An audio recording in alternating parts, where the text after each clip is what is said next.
Thank you all for joining us today for another Lunch and Learn presentation from the Arkansas Alumni Association. My name is Mary Kate Harrison and I work at the Arkansas Alumni Association. And today we have a very special guest, Elecia Smith from the Ideals Institute at the University of Arkansas. Dr. Smith is the Executive Director for the Ideals Institute, which provides transformational diversity, equity, inclusion, education, research, leadership, outreach, and support for individuals, organizations, and communities. In addition to her DEI knowledge, Elecia has expertise in human resources, workforce development, education, strategic planning, administration, and organizational development. Dr. Smith earned her Bachelor's of Science degree from The Ohio State University and her Master's in Educational Technology and Doctorate in Human Resources and Workforce Development Education from the University of Arkansas at Fayetteville. So she's one of our proud alumni. And if everyone could please plan on muting themselves while Elecia talks, she will have a few points throughout her presentation where she'll ask for some feedback, and you're welcome to do that through either the chat or by unmuting yourself. So I'm going to hand it off to Elecia, and thank you very much for being with us today.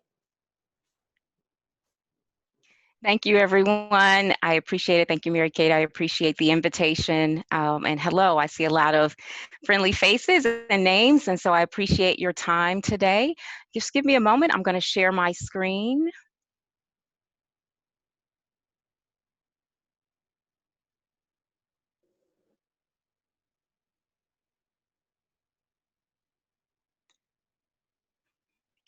Okay. Can you all see the screen? Wonderful. Well, again, good afternoon, and thank you so much for engaging in this conversation. Again, I am Elecia Smith, really happy to be here representing the Ideals Institute here at the University of Arkansas, and to engage with you in this conversation about leading in times of crisis and harnessing that strength of diversity that you have. Just to give you a little bit of information about the Ideals Institute, we are a new innovation out of the Office for Diversity and Inclusion, and we are a training consultancy and research institute dedicated to creating diverse and equitable and inclusive workplaces and communities. We provide services and supports in training and education, research and outreach, and leadership consulting. And a lot of times the traditional efforts to address DE&I, or diversity, equity, and inclusion, often focuses on representational quotas and interpersonal skills without really addressing the cultural and systemic barriers that often impede our success and our desired outcomes. And so at Ideals, we have a philosophy of transformational change that says that it requires that we engage people and that we examine the change processes, and we talk about and address balances to power and structures to really create effective organizations and communities. So this Lunch and Learn is designed to engage you all in a conversation about the actions that we can take as leaders to affect positive impacts in our workplaces. And as was mentioned, there are times when I'll definitely invite you to share with me so that we can learn together. There are a lot of people on here who have a lot of expertise in this area, so I'm excited to learn with you and talk through this. So a little bit about today. Our goals are very simple, just to identify some key behaviors that I think are really important, and the mindsets that will help us lead in times of crisis. And then I'm going to challenge us all to identify one action that we're going to take to enhance our ability to lead during crisis. So I took the opportunity to Google what are the main crises that we've seen in 2020. Like, we can probably think about it, but I had actually forgotten about some things, and from an international perspective as well as just here in the United States, like what has happened. And you might be surprised to learn that all these things have already happened as well. So there was the assassination of the Iranian general. Ukraine's plane on that same day was shot down unintentionally by human error. We've had the Australian bushfires, which actually started late last year, but by January, there had been 34 fatalities and nearly 34 football fields worth of land was destroyed and 1 billion animals, many of whom we think are going to be extinct at this point, and more than close to 6,000 buildings were destroyed. The UK officially left the European Union, and Harry and Meghan said later for the royal family. Who would have ever thought that would happen? And is that even a thing? Like, you could even do that? That was odd. And certainly here in the United States, we've had the impeachment trial for President Trump. Certainly the coronavirus, which has been a major thing. It's claimed over 109,000 American lives and completely redefined our normal and our habits and our practices. There's been the murder of Ahmaud Arbery, who was the jogger that was chased down and killed while running through a neighborhood. We've had police brutality, namely George Floyd and Breonna Taylor, certainly many others, and then protests and rioting and looting. And that's not to mention the natural disasters that are already happening, where we're still having hurricanes and tornadoes. There are still health scares that people are dealing with. There's still loss of life due to other causes and other issues that cause sadness and fear and anxiety. And that's a lot to deal with, especially in 6 months. And I don't know about you, but I'm exhausted. So the question is, how do we as leaders keep our teams and our organizational goals intact? How do we juggle all of these balls at the same time? Well, before we plow into that conversation, I'd like to give you an opportunity to just kind of share how you're feeling right now. If you could, in the chat, just type one word that describes how you feel. And if you'd like to unmute yourself and say that as well, you can, just to kind of center ourselves and just acknowledge where we are in this moment. So if you look at that. I see some things coming in. Yeah, overwhelmed, worried, redundant, saturated, overwhelmed, anxious, exhausted, for sure, stretched, anxious, fatigue. Yeah, spent and tired, for sure. Unsure, lots of uncertainty right now. Thank you all. Yeah, so we're dealing with some very real things, and this is a difficult time to lead. However, I would also say that it's also a gift for us to be given this opportunity to lead in this time. I think we can harness some things from what we're learning and really make some really positive steps forward. But of course, these events have brought a tremendous amount of change on the world and in our daily lives. And William Bridges' work on change really emphasizes the personal and human side of change. And he talks about those as transitions, and it's where those transitions, not so much the change itself, but the transition that really takes the human toll on us. And so he talks about how change is the external event or the situation that takes place, whereas transition is the inner psychological processes that people go through as they internalize and come to terms with new situations that the change brings. And so I'd like to center us there, like where we're going to really kind of start our conversation on this crisis leadership.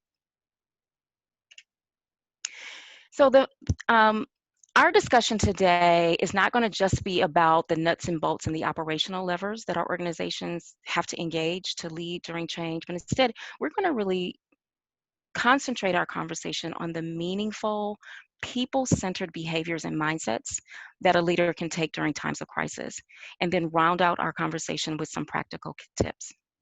We're going to start with self-awareness. So Dr. Tasha Eurich is an organizational psychologist who's done a lot of research on this topic, and she defines self-awareness as how clearly we see our own values, passions, aspirations, our fit with our environment, and reactions. So those are our thoughts, feelings, behaviors, strengths, and weaknesses, and our impact on others. And then understand how people view us in terms of these same factors. So self-awareness is one of the biggest things that we can do in terms of our own leadership. So there's a large body of research around emotional intelligence and self-awareness, and we're not going to even cover a fraction of it today. But for the purposes of our discussion, I'd like to draw our attention to these following points. In order to be an effective self-aware leader during times of crisis, you've got to acknowledge your own thoughts and feelings about what is happening. things are happening, and you've already shared how you are feeling. And so it's really important to really acknowledge how you're feeling. And so that's going to be really important in your ability to lead. And then knowing your triggers will help you modify and adjust and maintain your focus. So what is your emotional kryptonite? What's that thing that's going to send you over the edge, or that really chaps your khakis, as a friend of mine says? And then learning to tolerate the discomfort of our emotional kryptonite, because it feels out of our control, or we are not really signing up to feel angry or hurt, or the range of emotions that all of the things that we've outlined can really bring on. So learning to tolerate that discomfort in our emotional kryptonite will kind of help us unlock the wealth of insight about ourselves that we can learn. And if we're willing to listen, what we can really contribute to the world once we kind of deal with that. The next thing is to look beyond your own interests and see how others are affected by your actions. So self-aware leaders are able to really do that. Act, and not just in the best interest of themselves, but what's going to benefit your team and your organization. Gene Klein has a book called Crisis Leadership, and he says, we may not be conscious of this, but our behaviors send messages to others about our own underlying needs and emotions, and then it also gives them cues as to how they need to respond. So how we behave and perceive all of these challenges is going to be really important to helping our teams lead as well. And then certainly take care of yourself. So it's really important that we are listening to our own bodies, our need for sleep and food and exercise. Sitting here, it's really easy to eat all day. It's amazingly easy. I mean, I've always had back-to-back meetings, but now I have back-to-back meetings where I'm stationary. Not good. So being really intentional about exercise and being aware of your own spiritual health, if that's something that's really important to you, your mental health. We are kind of mourning the loss of our pre-COVID practices, and perhaps even our own ignorance is bliss kind of lifestyle. All of a sudden, all of these things are coming into the fore, and we are overwhelmed, as we mentioned, and tired. And so a crisis can exert a really high impact on human needs and emotions and behaviors. And leaders must find that their abilities, you might find that your ability to process information and to remain level-headed and to exercise good judgment is compromised. So it's really, really imperative, if we're going to lead others, is that we first learn how to deal with ourselves and lead ourselves.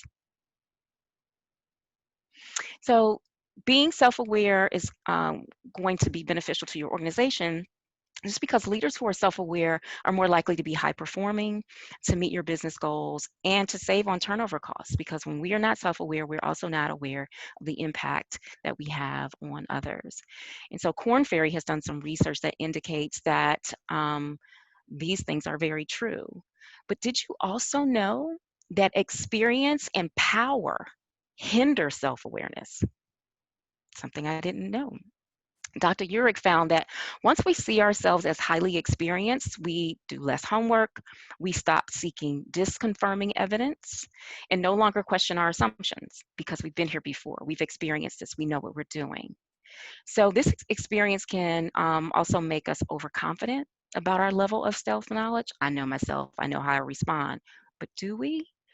And then when we achieve a certain level of power and authority, there are fewer people around us who will give us honest feedback and criticism. And I think if you think really hard about that, you can see examples of that all the time. So the key to addressing this is really asking for regular feedback from a variety of sources. 360-degree assessments from your boss, from your employees, from your colleagues, from your spouses and partners, from your children. That's painful sometimes. But those things will help us to really learn how others see us and how our behavior the impact that our behavior has on them. And so it's important that we stay curious, that we stay humble, and that we stay open. So I'm going to invite you all to give me just a few seconds if you'll unmute. Does anyone have any experiences to share about their own self-awareness journey particularly this year, but it could be in other times where you've really learned some new things about yourself. Anyone? I'll give you a few seconds to unmute.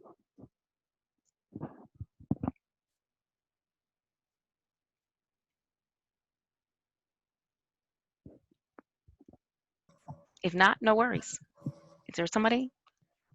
Will you repeat the question again? Yes, ma'am. I was just saying if anyone would like to share about any experiences they've had on kind of getting to know yourself in terms of a self-awareness, especially during this time.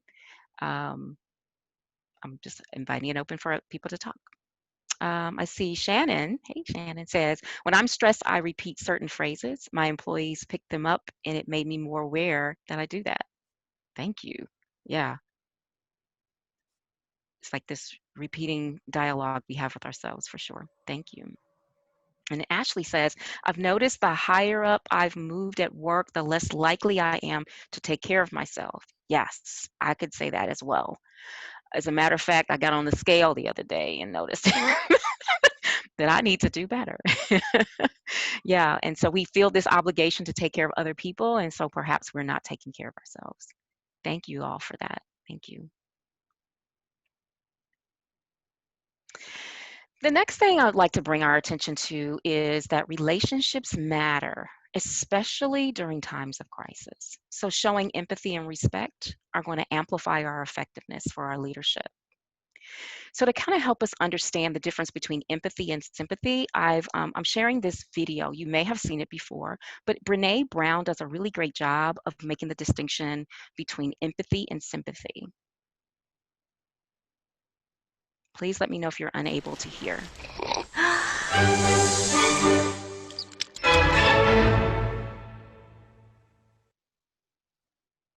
So what is empathy, and why is it very different than sympathy? Empathy fuels connection. Sympathy drives disconnection. Empathy, it's very interesting. Teresa Wiseman is a nursing scholar who studied professions, very diverse professions where empathy is relevant, and came up with 4 qualities of empathy. Perspective taking, the ability to take the perspective of another person or recognize their perspective as their truth. Staying out of judgment, not easy when you enjoy it as much as most of us do. Recognizing emotion in other people and then communicating that. Empathy is feeling with people. And to me, I always think of empathy as this kind of sacred space when someone's kind of in a deep hole and they shout out from the bottom and they say, I'm stuck, it's dark, I'm overwhelmed. And then we look and we say, hey, you climb down. I know what it's like down here, and you're not alone. Sympathy is, ooh, it's bad, no, you want a sandwich? Empathy is a choice, and it's a vulnerable choice, because in order to connect with you, I have to connect with something in myself that knows that feeling. Rarely, if ever, does an empathic response begin with "at least." Yeah. And we do it all the time. Because you know what? Someone just shared something with us that's incredibly painful, and we're trying to silver lining it. I don't think that's a verb, but I'm using it as one. We're trying to put the silver lining around it. So, I had a miscarriage. Oh, at least you know you can get pregnant. I think my marriage is falling apart. At least you have a marriage. John's getting kicked out of school. At least Sarah is an A student. But one of the things we do sometimes in the face of very difficult conversations is we try to make things better. If I share something with you that's very difficult, I'd rather you say, I don't even know what to say right now, I'm just so glad you told me. Because the truth is, rarely can a response make something better. What makes something better is connection.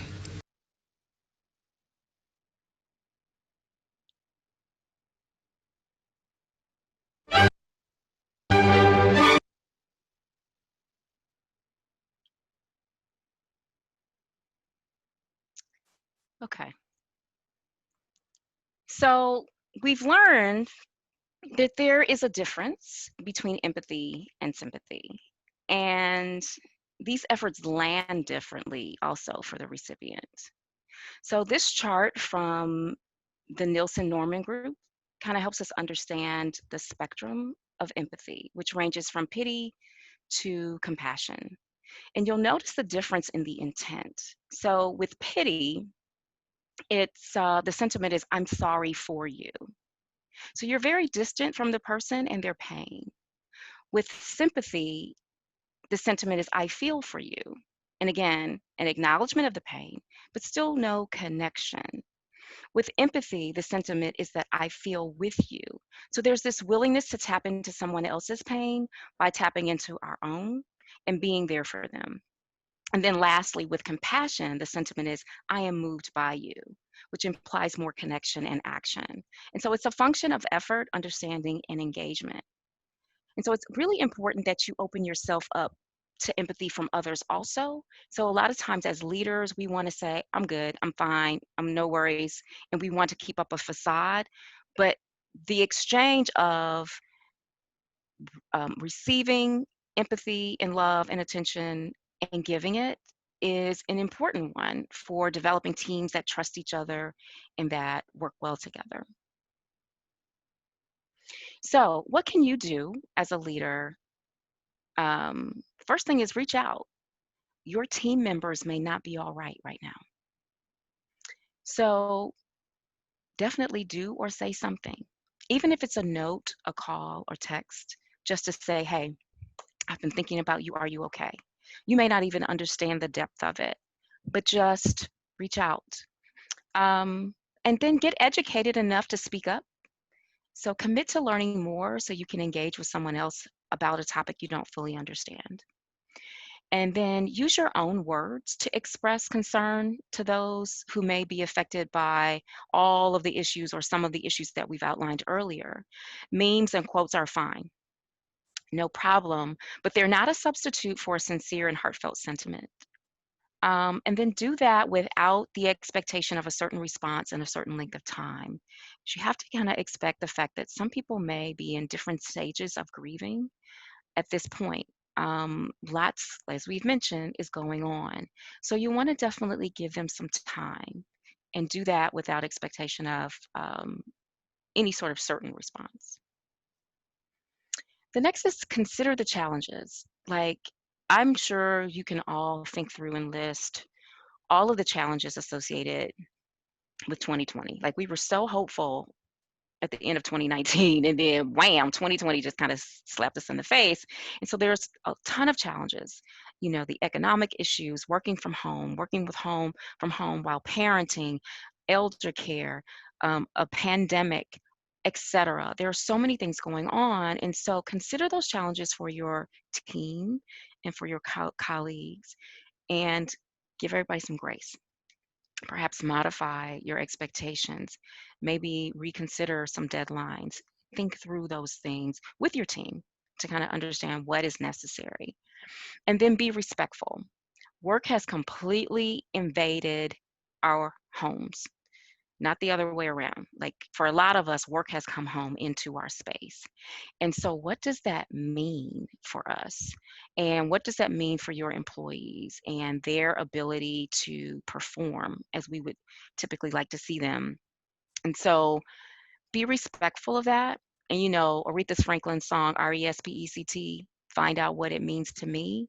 So then engage in some dialogue about and understand what your team members may prefer and how they may prefer to be treated or understand or feel or handle a situation, instead of being very tactically focused, which is a very easy temptation. Okay. The next one is act. And as you can imagine, a crisis requires action. But here are some things to remember. So the McKinsey and Company has a phrase called pause, assess, anticipate, and act. And so, of course, we can't wait for a full set of facts to emerge before making a decision about what needs to happen during a crisis.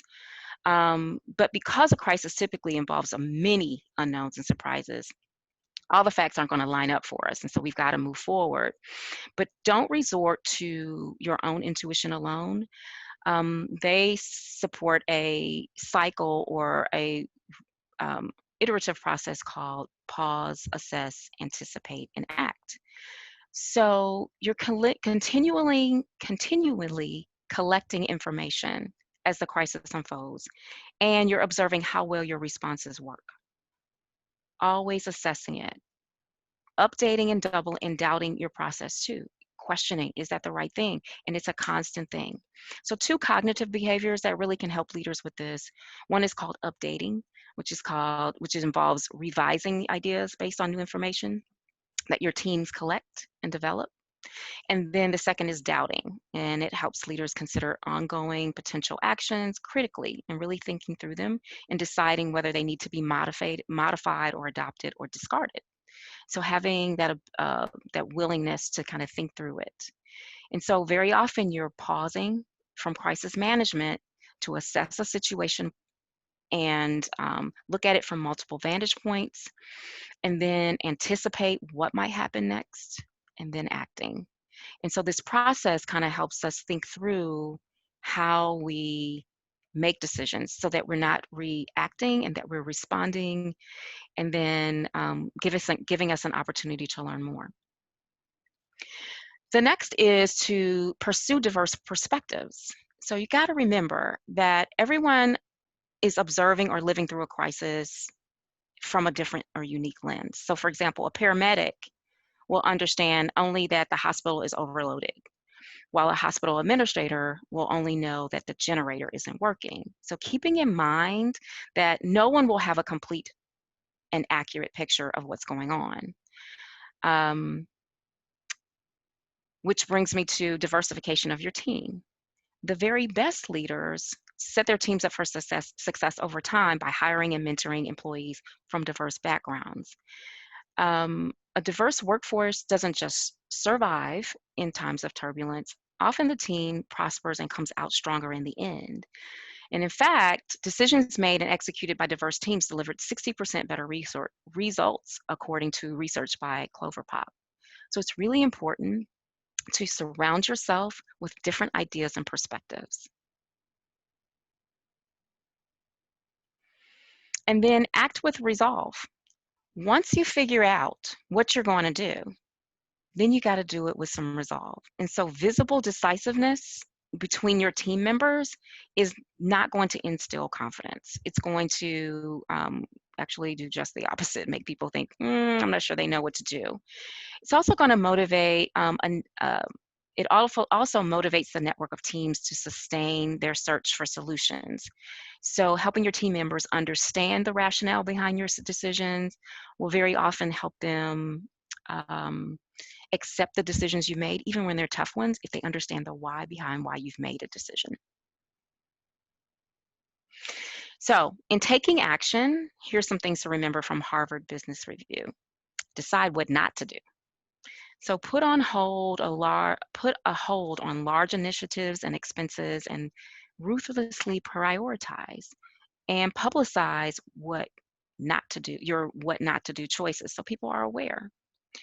And then throw out yesterday's playbook. The actions that used to work 6 or 8 months ago are probably not going to work today. We've got to adjust and be agile and think quickly, and empower our teams to help us in that endeavor. And then strengthen or build those direct connections to the front line, the people who are actually doing the work. In triage situations, it's really critical to have accurate and current picture of what's going on. So connecting with the people who are actually doing the work and broadening your perspective will help you make really wise decisions.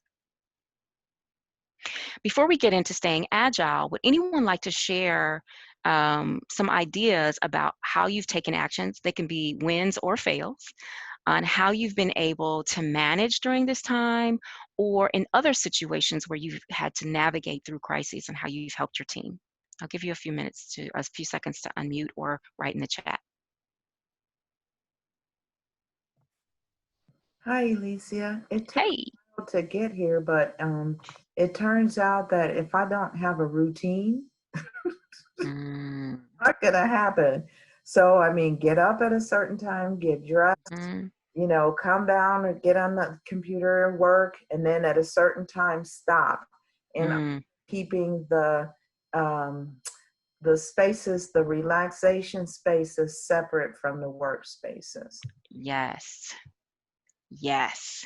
Not eating lunch at your desk is a big one for me. Like, just learning to get up and move to a different part of the house. Thank you, Cindy. I appreciate that. Anyone else? There's a couple in the chat here. Reaching out to staff to make sure they know you're thinking of them, right? Increased communication for sure. Shannon, share. Yes, ma'am. Sorry, Hey, I Dorinda. didn't mean to interrupt you. Hey, No worries. so I was just thinking about what Cindy said, and I've had the exact opposite reaction to this. Okay. I am a workaholic. Mm, I work too late. I eat at my desk at work. I take stuff home and I work at night. Since this has been going on and I've been working from home, I sit down at my certain time. I do my work. I get up and play with my dog and cats at certain times. I get away and eat at certain times. And then I close my computer. I never closed my computer before this. wow. Mm-hmm. So I know for a lot of people, it's been exactly the opposite, but integrating my home and work life has actually been really good for my work-life balance. That's awesome. And I can agree with you. There are certain things that I'm doing better now that I'm home. Thank you. And I do know you to be a workaholic, so Yeah. do you better. with me. Do better. Thank you for that. Yeah. Shannon has said a fail is I'll reach out to everyone on Zoom because it's easy for me and gets everyone together at once. Shannon, would you like to expound on that a little further in terms of why that's a fail? Sure. So at the beginning of all of this, I figured that would just be the easiest thing to do. I would get everyone together, and I was kind of thinking about my employees like a checklist almost, I guess you could say. Like, okay, I've got so many of them, and they're all in different places, and they're all at different levels of grief or whatever, but I wasn't really acknowledging that. I was like, I'll just put them all in this one meeting for like an hour, and we'll just knock it out. That, I mean, it just wasn't really an effective way to reach them because not everybody can talk at once. There's a lot of different people. They're all trying to self-consciously think about what they're looking like on the Zoom call. Like there were just a lot of aspects of it that didn't serve the purpose of reaching out to them and checking in on how they were doing. It was just too many people in the wrong platform and not enough time dedicated to it. As opposed to I've started just giving them a phone call or a text message for some of them and just being like, hey, how are you doing? Do you want to talk?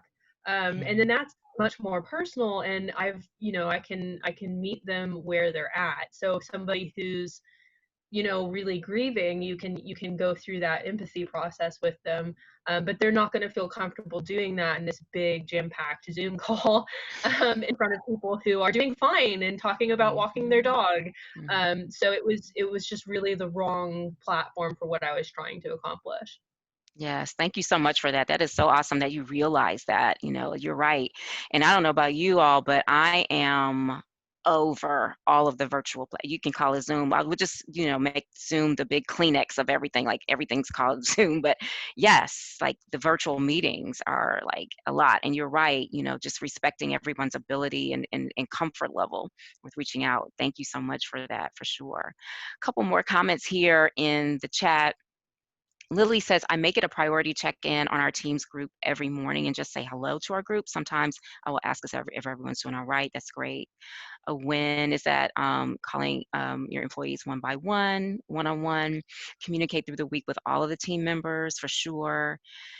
And then just reaching out for fun is important. And then also set aside time to reach out to our GAs that are returned home for the summer, yes, and are working remotely, sending them an email or a text once a week. That's great. Absolutely. Really important steps that we take. You're right. Thank you all for that. As we're moving on to agility, staying agile. So there's this phrase called "never let a good crisis go to waste."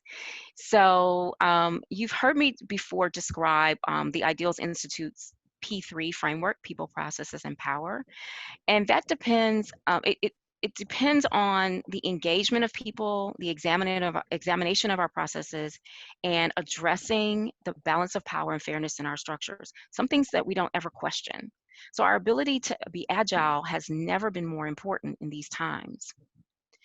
So the first thing I would recommend is that we evaluate status quo. Why do we do the things that we do? Does it have to be done that way? This disruption may be a really good time to evaluate that. Are there efficiencies or processes that previously seemed difficult or just impossible for us to adopt that now might be the perfect time for us to do that? Are there voices that are rarely heard that we can integrate into our conversation? Are there processes that are long antiquated that we need to abandon? So these are questions we can ask ourselves. So I wanted to share with you these 10 questions to disrupt status quo that will also help to inspire innovation, that was compiled by Business Library. One says, if you could only work on one project for a year to transform the business, what would it be and why? And so these are questions that you might pose to yourself and your teams to give them an opportunity to really ideate. What's the shortest path to the customer, and how do we get there in 6 months? What suffers more breakdowns, our products, our processes, or our people, and how can we fix this? It's 2025, and we're the best company to work for in the world. What 2 things did we do to earn this award? And which parts of your job would you like to kill or eliminate? Now, you got to be willing to hear the people on this one, because sometimes that's hard to hear, that there are pieces of the job that you think are just crucial that they think are just totally unnecessary. The next 5 are, what would our dream testimonial from a customer say? What can we offer for free that no one else does? And a lot of companies are doing that now, or like, here's something for free just to help. We've just written a tell-all book about this company. Which secrets does it reveal? How can our services be turned into physical products? How can our products be turned into a service? If we could hire 5 more people, what unconventional skills would they have and why? So these are just some questions that we might ask ourselves and our teams to help us really become innovative in this time of crisis. The next tip I have is to pursue diverse perspectives. We've already mentioned diverse teams and the importance of having that. But if you really want to assess status quo and really disrupt that, it's going to be getting new ideas and thoughts and comments from people that you don't always hear from. And you'll want to do that regularly. Asking questions like, does your executive team look just like you? Do they believe like you? Do they think like you? Do they share your background? Do they live near you or like you? What else can you do? What other voices can you include in the conversation that will help you to be innovative and to lead during this time? And then prepare. Listen, we know that we're in a crisis now, but another one is coming. And so what can we do to prepare our teams? So think about that. Work with your team to harness the lessons that we're learning right now and to really document what we're learning, determine what resources we need in the future for the next crisis, and collaborate and think of backup plans. You've probably already had to do that. What happens if someone falls ill? How will we continue? What happens if technology fails, which it always does? Thinking about those things. So identifying your company's state of readiness are questions that you can ask while you're preparing. Researching your company's record on this. Have we had wins in the past? What did we do poorly the last time? Building the image of key leaders, making sure that other top leaders are with it and understand the context. Reviewing your social media status is going to be really important. And again, strengthening those key relationships. Lastly, I want to encourage us to consider the following mindset. We are in the crisis, but we're not in crisis. That's something that Gaudi Bannister really encourages us to think about. So there's a difference between being in the crisis, but not being in crisis. So your perspective as a leader is contagious, and it will impact your team's ability to perform. So remaining strong and steady and focused on your people is going to definitely help you to survive. And the Center for Creative Leadership suggests some actions and to help you keep the perspective you need while you bring your people along through this crisis. And the first one is think today. Handle the crisis one day at a time. We would love to have all the answers, and there are certain personalities that really, really, really need to have all the answers right now before they move forward, but we don't have them. So what is at hand today, and how can we lead just thinking about the crisis today? Not saying that we don't have to have a future focus, but day by day is going to be a good tip. Then focus on the positive. Avoid negative people, negative thoughts, negative talk. Constantly think through and assess your own self-talk and how you're talking to yourself, being kind to yourself for sure, and then get grounded. Take 5 minutes to have a private break. Practice relaxation techniques like meditation or deep breathing or yoga. And don't neglect spiritual exercises and activities if they fit with your individual beliefs. It's important that you stay grounded because your ability to focus is going to be really crucial for your team. And then the last one they recommend is to prioritize and focus. If at all possible, keep your meetings short. That doesn't happen in my world. I'm finding that I'm on 2-hour meetings easy. And that's tough. So perhaps scheduling some time, if it's got to be a 2-hour discussion, like let's take 10 minutes to go to the restroom, get some water, refresh, and then let's come back to the conversation. Just being conscious about that. And then knowing your own boundaries when you have to say no. Concentrate only on major issues. Sometimes when we're all together and we have not had the opportunity to be all together before, because Zoom and these other platforms allow us all to be together. So then it gets into like, oh, and what about this? And remember we were talking about that? And that can take you off focus. So you'll want to remember that. And concentrate on the greater vision that you have for yourself, both personally and professionally. Think where you want to be in your organization, where you want your organization to be, and stop to realize we're blessed to be alive during this time. My father is going to be 100 years old this year, and we're really excited. We were going to have this big shindig, which I don't think we're going to have this time, but we're going to have a nice family gathering. But he was born during the last pandemic, the flu epidemic, and just hearing about like what a blessing, first of all, that he's here. But what gifts we have that there are other people who have survived similar things, and the opportunity that we have to kind of take this moment, learn from it, learn from each other, and really affect positive change for the future. We can feel change is afoot. Things are happening. And so we need to embrace that, get on board with it to create the future that we want to see. So in terms of leading during a crisis, it's important that we have self-awareness, that we lead with empathy and respect, that we take action, but it's not reaction, it's a response that provides positive effect, that we stay agile. We got to keep thinking about it, keep working at it, and remember, we're in the crisis, but we are not in crisis. It's how we think about it and how we reach out to get the resources we need to really lead effectively. So I want to give an opportunity for additional thoughts on this. Anyone have anything they would like to add? You all have a wealth of knowledge, because I know many of you. I would really like to hear some lessons that you've learned, some thoughts that you might have, and some reflections that you might provide to the entire group.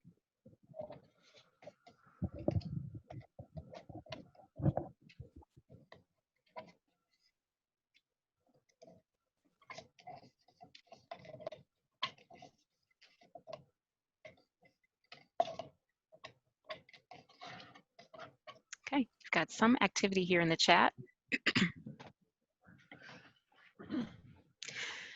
Yes, thank you, Ashley. Challenge personal hidden agendas. That is, you do something and expect something in return when the others are not in the position to reciprocate. Thank you, for sure. For sure, thank you. Lily says, breathe and think before you act. Absolutely.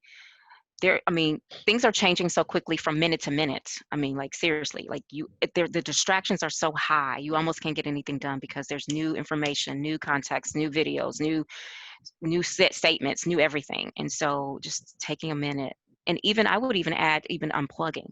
Just there are times when we just need to unplug from it. And but that I do recognize that is a privilege because not everybody has the privilege of unplugging. So understanding that. Being honest, Brandy, thank you. When you are struggling to, for sure, that goes back to that self-awareness. You know, it could even feel like right now, oh, I don't need to take a day off. I'm working from home. Take a day off. It's fine. Take a time to unplug, to do something different if you have the opportunity to do that, for sure. And being honest with people and giving yourself a break. I would absolutely agree. And then accepting that empathy from other people when they give it. Gently remind others that you too are adapting, changing, and accommodating as best as possible within all the constraints, for sure. Setting those boundaries and giving yourself and each other a break, for sure. And again, limit your exposure. Yes, continuous news and the craziness in our country and on the planet, for sure. My aunt she has CNN on all day. I'm like, I don't know how you do it. Don't do it. Turn it off, please. You're killing all of us. Because then she wants to talk to you about it. Definitely unplugging. Allow yourself to ask for help and don't be afraid to delegate responsibilities. Yes, we can be, at times like this, we can become hyper focused on tasks and our to-do lists. You know, all of our, we set goals for the year, our metrics were in place, and then the year blew up. Who knew the apocalypse was coming? And there's still this energy of, we still have to achieve, we still have to get things done. Relax, fall back just a little bit so that you have, you share some of the wealth on this, like, you know what, I'm not going to be able to do it. Thank you. And someone else says, Ashley says, encourage your team to take time for themselves. Yes, self-care for sure is important. And making sure that you model it so that they see that they can do it as well. That is a big thing. I just had to say to another colleague, no, you need to take a vacation. You take the vacation, enjoy yourself. It's okay. It's fine, for sure. Anyone else? We've got about 10 minutes.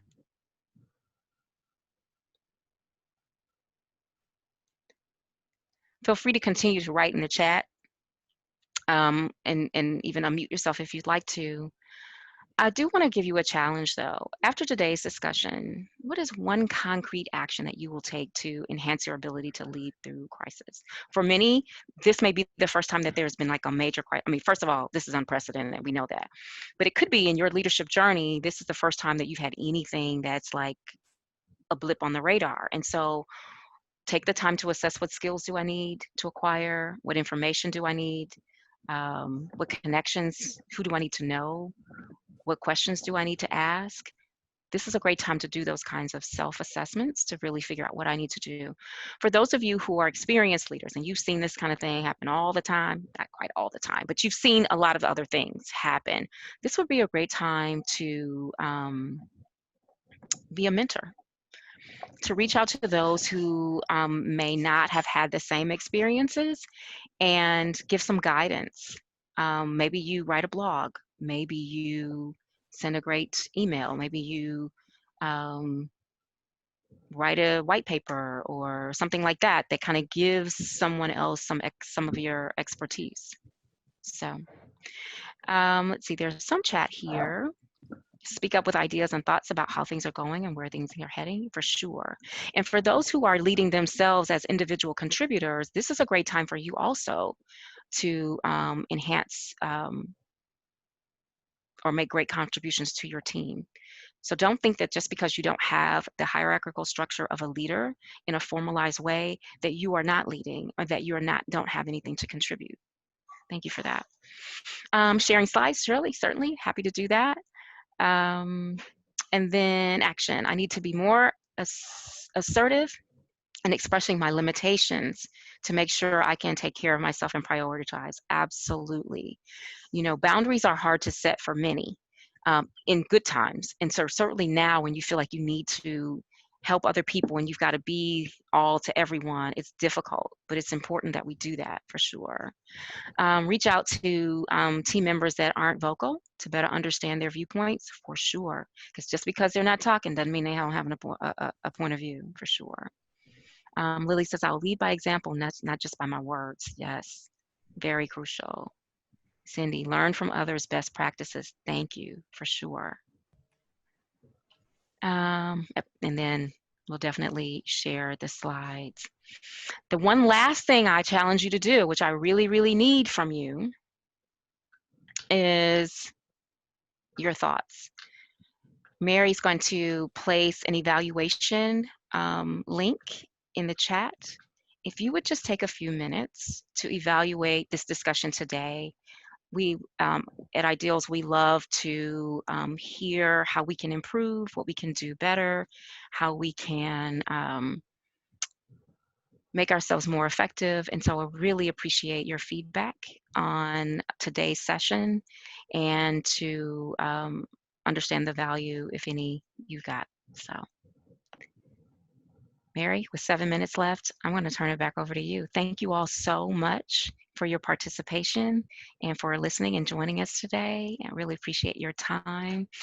And you can find us right here. That's my email address. And certainly you can check us out at our website. We are also, and I need to put those on here, Facebook as well as YouTube and Twitter, which I clearly don't manage those because I didn't put them on the slide. So we appreciate you. Thank you so much for joining us today.